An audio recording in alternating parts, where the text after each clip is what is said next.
with Peter, but I think Peter's an exciting man.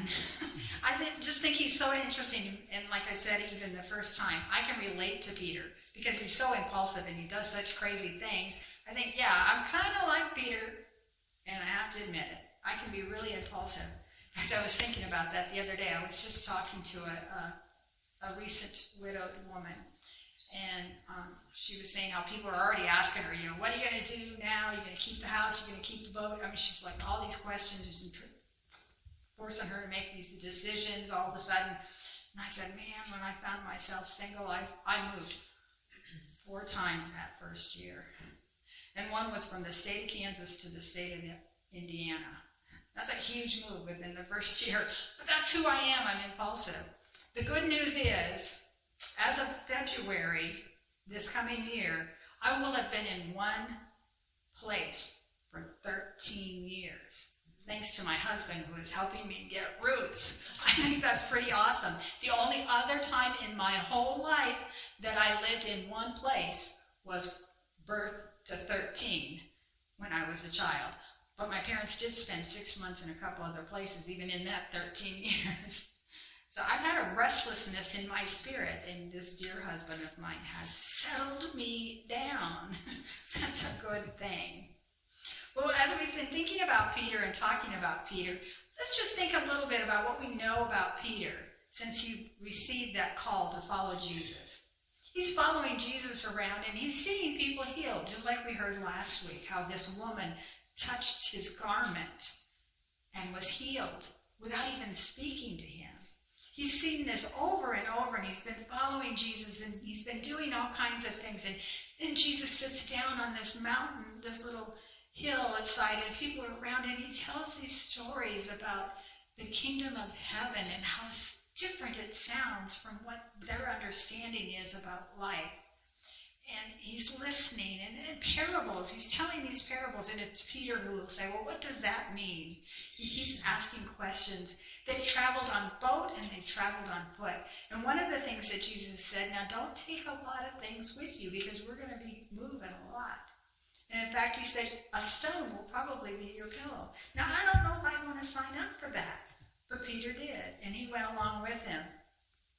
And they were even one night in a storm, and the storm threatened the boat. And where was Jesus at that time? Asleep in the hull of the boat. He didn't seem to care. They cried out to him, and he showed that he had even power over wind and wave. And then they thought, now there's only one who can control that, and that's God. They're still thinking, they're still wondering, they're trying to figure out who Jesus is. And today we're going to look in chapter 14 of Matthew. Now, chapter 14 is a little bit of a long chapter, so I'm just going to share, first of all, what's happening at the beginning. The first thing that happens in chapter 14 is the disciples got news that John the Baptist had been beheaded. This is very significant. John the Baptist was the one who went out and foretold about Jesus coming. He says, the Messiah is coming, and he foretold, he said, repent, repent, the kingdom of heaven is coming. And Jesus and John were cousins. They were close. And so when the disciples came and told Jesus this, the first thing he did was he got away. He spent some time away. And that's what we do when we're grieving. We spend time away. We spend time just letting our hearts cry out to the Lord. And so Jesus got away to spend time with his heavenly Father, to face his own grief. We have to also understand that there's a possibility that Jesus also was under threat from Herod. Because it was Herod that had John the Baptist beheaded. And it was only as a favor from his daughter who danced for him. How uncaring is that? What young girl would ask for something like that? Well, her mother put her up to it, unfortunately. But Jesus might also be thinking, maybe I'm next. And that's not why I came. I didn't come to get beheaded by Herod. So he goes and hides. But what is interesting as we continue on is we find that it's easier for him to hide from Herod than it is from the crowd. Because in the next few verses, we see him now completely crowded by people again. In fact, it was 5,000 people who showed up to hear him preach, to hear him teach, to be healed. And he had that whole long, big crowd sitting there on the ground, listening to him preach. And then it got to be late in the day, and they were hungry. So Jesus tells his disciples, get them some food. You're kidding. 5,000 people? How are we going to feed 5,000 people? I mean, even if we went to the nearest community, they're not going to have that much food. How are we going to do this? And Jesus said, I'll take care of it. And he divides then the 5 loaves and the 2 pieces of bread and feeds all 5,000 people. This miracle was one of the highlights of Jesus' ministry. All 4 Gospels shared this story. That's how significant it was. It really truly made a huge impact on the Jewish community. They all told it over and over and over. There was something about that miracle that it just revealed that there's a possibility that Jesus might really truly be this Messiah that we're looking for. There were others who thought, well, maybe it reveals that Jesus is the shepherd that was foretold in Ezekiel. And then there were others who thought that maybe this meal, this big feast out of just a few loaves of bread and fish, that possibly this was the banquet of the Lamb. It was just like a foretelling of that big banquet that we will have when we get to heaven. The supper of the Lamb that is foretold in the future. But like I said, it was so significant that all the Gospels talked about it.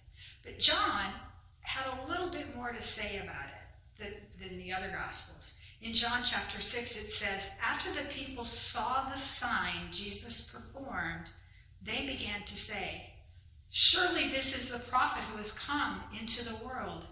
Jesus, knowing that they intended to come and make him king by force, withdrew again into a mountain by himself. That's kind of a different picture than the other Gospels talk about. When we read it, it was like, well, then he kind of got away to pray and stuff. This is saying he was a bit concerned that they were going to force him to become king right now, right then.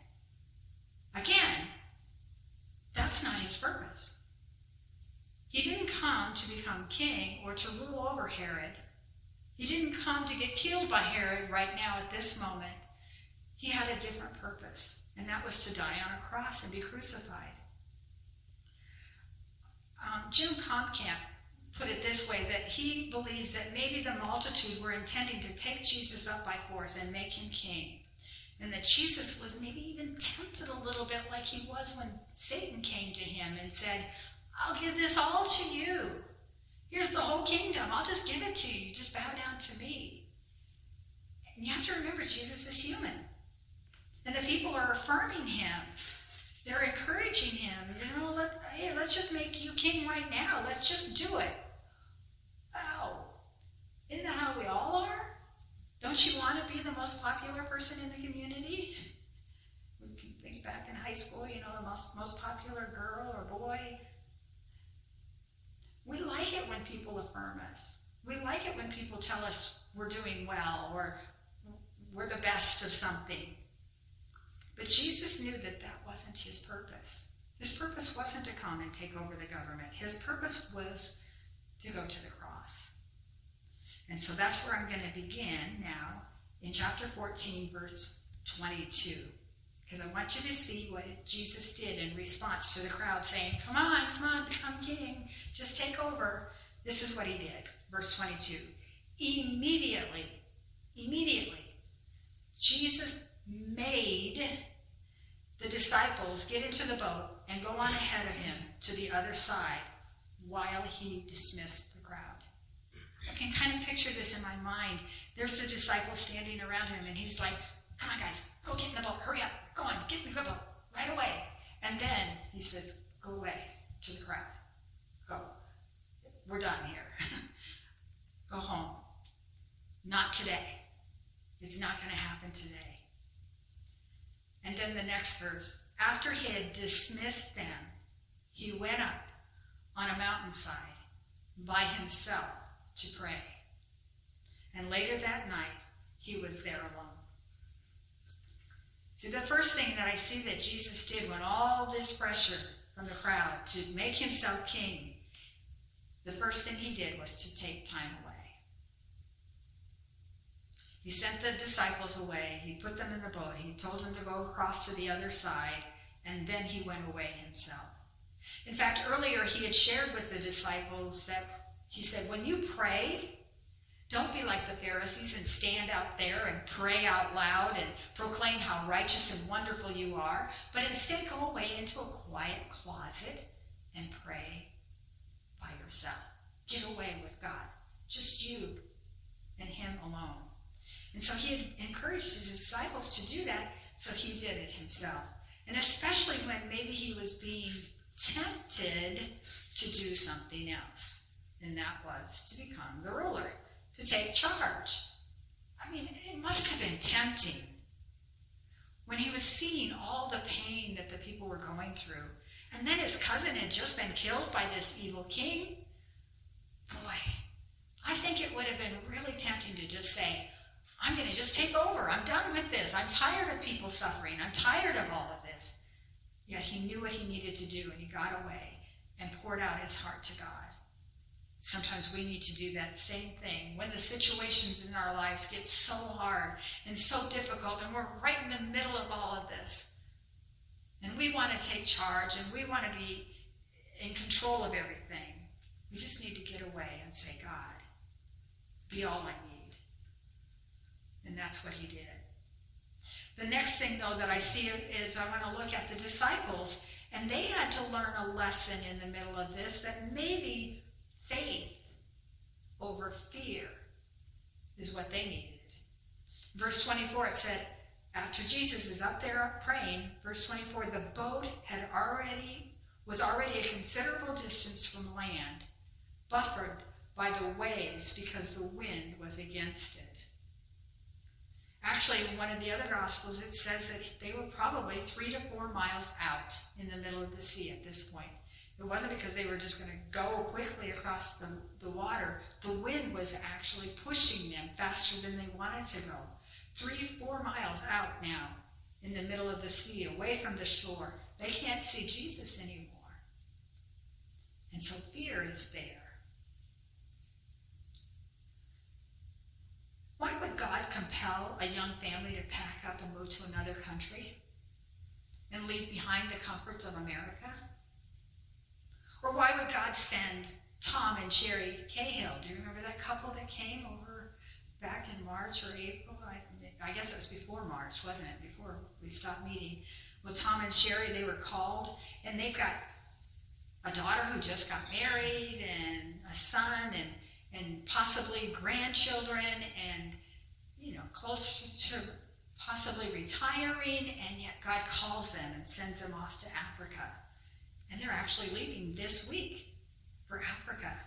Why would God call them away from the comforts of America to go to another country and to have to work on learning another language at this point in their lives? It's dangerous. It could be even difficult there. And we have the comfort of our church here, the people that we understand and the worship that we understand. You see that God has done really great things in our church and in your lives and in your family's lives. And yet every once in a while, just like this past year, the waves of life come and push us farther away from God. We can't seem to see him as clearly now because those storms have hit. Death, a divided nation, and unsure days ahead. And that's where the disciples are right now. Verse 25, shortly before dawn, Jesus went out to them, walking on the lake. And when the disciples saw him walking on the lake, they were terrified. It's a ghost, they cried. And they cried out in fear.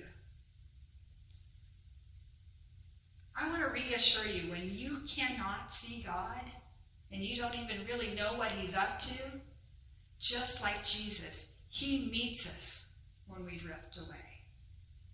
And that's exactly what happened. Jesus knew what was going on, even though the disciples didn't see him. Jesus wasn't just only in control, but he was actually walking out to meet them. And they didn't get that. They didn't understand that because they didn't have that understanding of who God was. Instead, it was like, it must be a ghost coming out. What's going on? And they got afraid. And here he was, not only coming out to meet him, but he was walking on the very thing that was threatening their lives, the waves. He was walking out on those waves to meet them. I have to admit, I probably would have thought it was a ghost too, because I've never seen anybody walk on water, and certainly not on waves.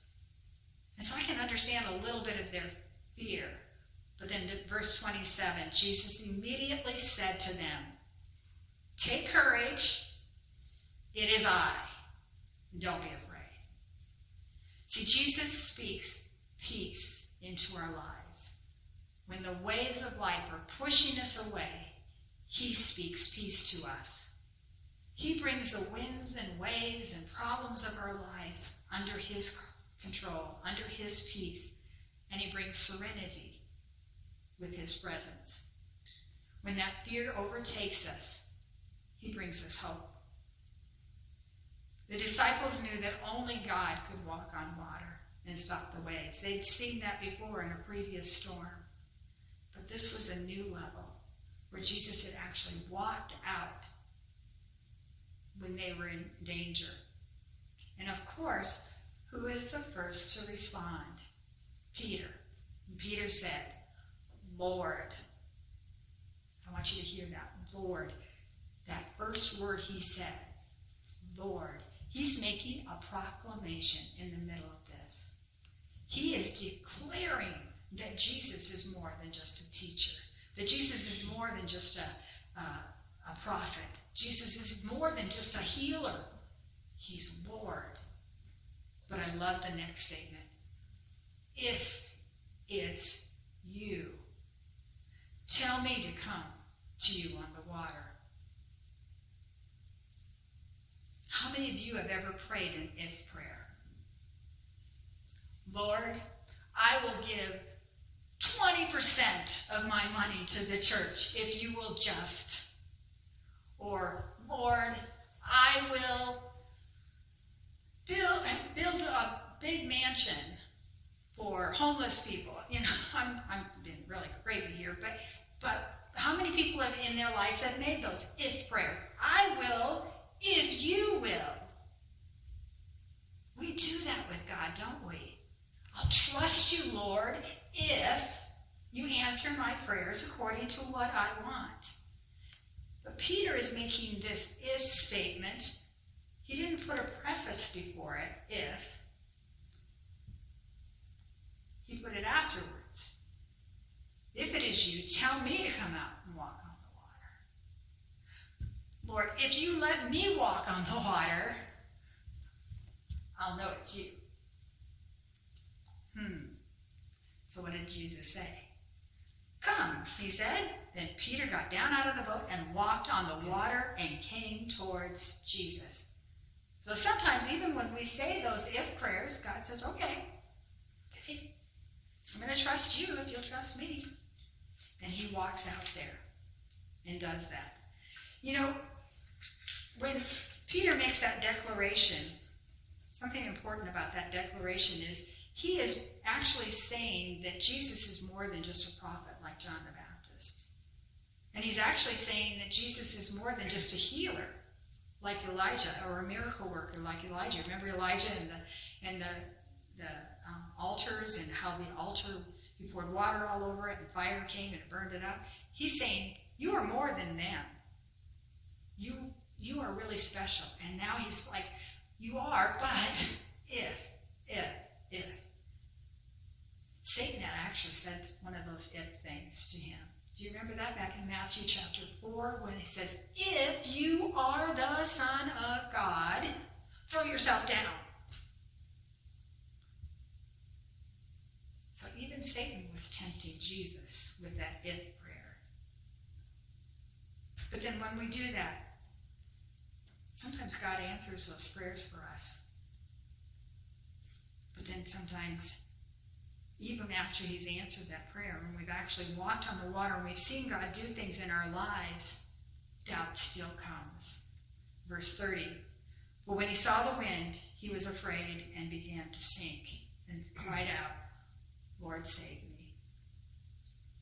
When the circumstances of life get overwhelming, and even though we've seen God answer our prayer exactly the way we want, and we've seen miracles in our lives, we can still find ourselves doubting. But when we cry out, verse 31, immediately Jesus reached out his hand and caught him. You of little faith, he said, why did you doubt? And then they climbed into the boat and the wind died down. You see, faith is keeping our eyes on Jesus.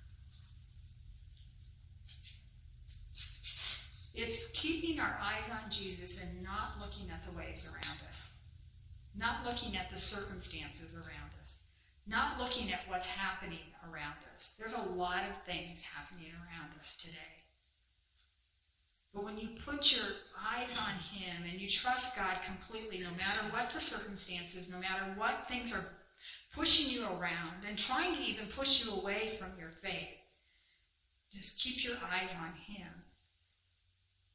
Something wonderful will happen. And that's verse 33. Then those who were in the boat worshipped him, saying, truly you are the Son of God. That's what faith is.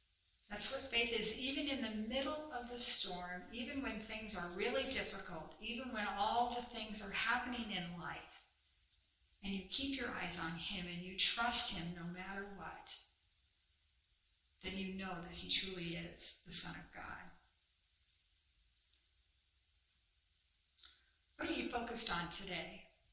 What are you waiting for? What miracle do you expect to happen before you feel like all your answers will come to your prayers? Are you full of fear? Fearing that God is not near and doesn't care about what's happening right now in your life?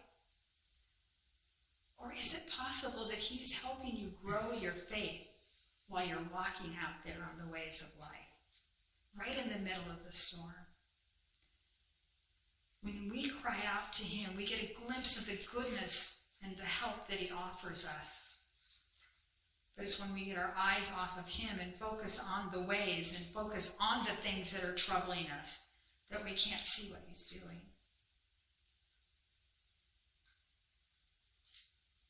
My final thought for you today is, when you pray an if prayer, know that God will reveal himself to you.